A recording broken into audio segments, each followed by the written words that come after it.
Hey, Ben Smith here with Cove Financial Planning.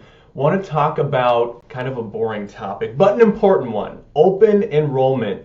We've got a couple inches of snow out here in Milwaukee, so we are in the heart of open enrollment season.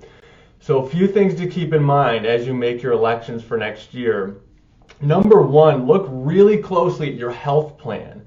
This is often the most costly benefit you'll end up paying for per paycheck.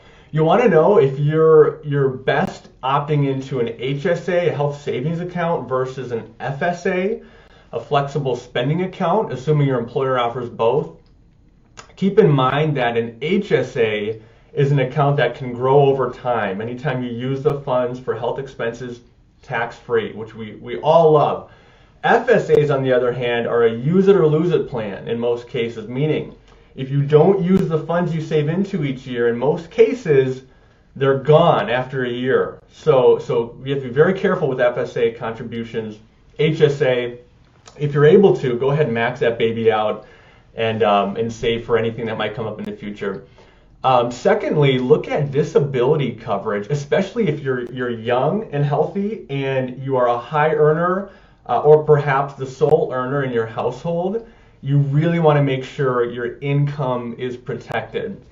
So look into both the short-term coverage, usually covers for about 60 days, as well as long-term disability coverage, which often will cover you until retirement, age 65 in most cases. So really important with any financial plan, you're protecting a really valuable asset, which is your income over time.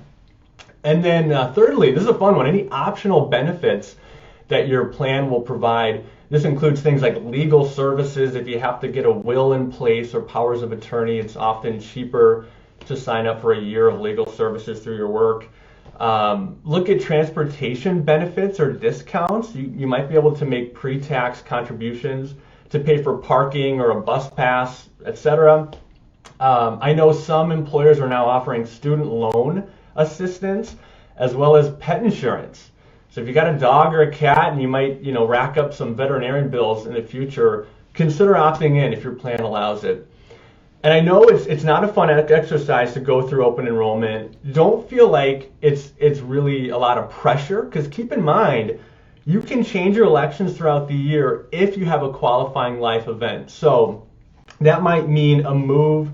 It might mean you get married. It might mean you have a baby. All of these things qualify you in most cases to change your benefits because you've had a big change in your family situation. So don't feel like you're locked in to any decisions made during the open enrollment time period.